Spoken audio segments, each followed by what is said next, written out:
Okay.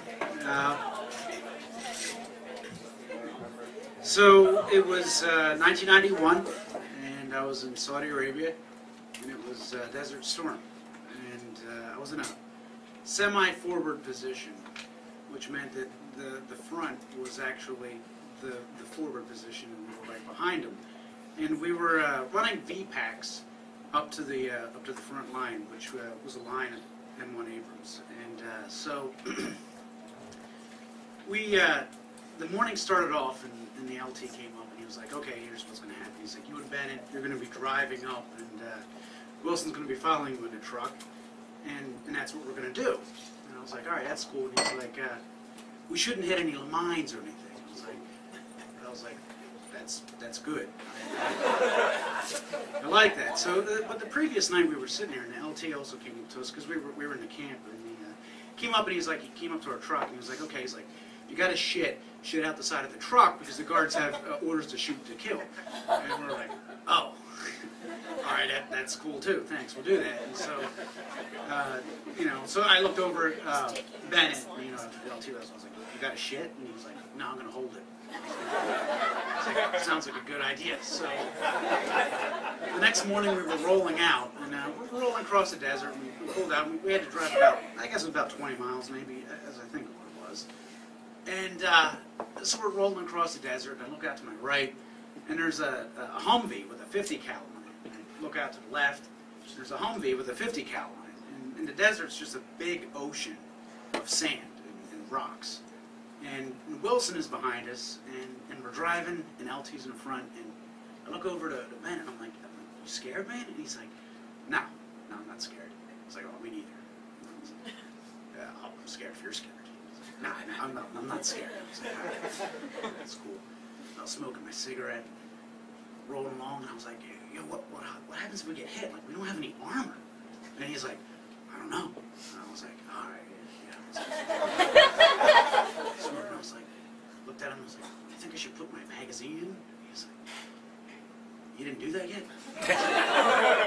"No, probably a good idea." Put it in there, lighting a cigarette, smoking, bouncing along. And I'm like, all right, it's pretty serious. We come to a stop, and LT gets out, and he runs up, and he gets up in the window, and gets up in the window, and he's like, "Where the fuck is Wilson?" Look out the back window, and I'm like, the truck that was following us is gone. It's not there. And I'm like, but I look at the LT, and I'm like, I don't know. And he looks at me, and he's like, "Kuar, Jesus Christ." He's like, "Your job as TC is not to sit on your ass and just smoke cigarettes." And I was like, at this point, I didn't know that I could bullshit. And I thought the honesty was the right thing. So I was like, "No one told me my job." And he looked at me, and he was like, "Motherfucker." He's like, "How long have you been in the military?" And I was like, thought about it, and I was like, "Active duty?" I was like, 2 months. And so he climbed back in the Humvee, and he tore off, and like I was all cowboy John Wayne. I looked in the window, and I swear to God, I saw the Humvee disappear over the horizon. I saw the dust cloud, and I was like, "Oh my God!" I was like, "This isn't good." So he comes back like an hour later, and Wilson, apparently some side slats had fallen off, and the VPACs that we had been taking up to the front line, they fell out, and he had to reload them and everything. And VPACs are for the tanks.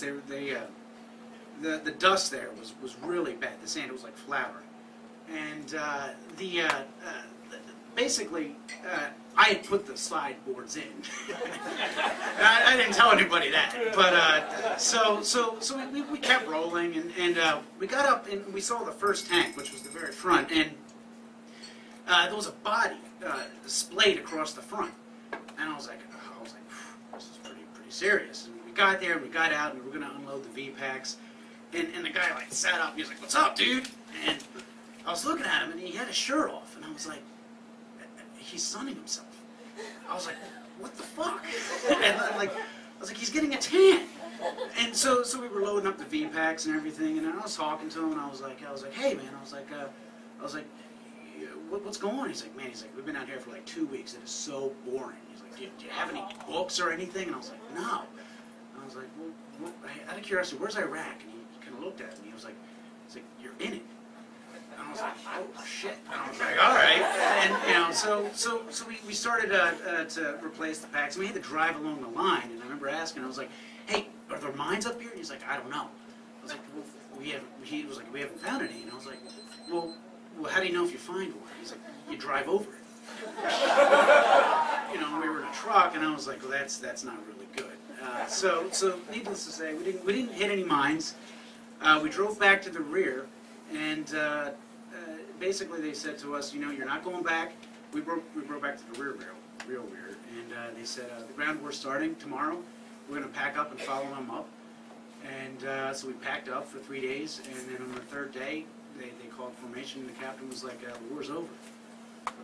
And that was my extent in foreign territory.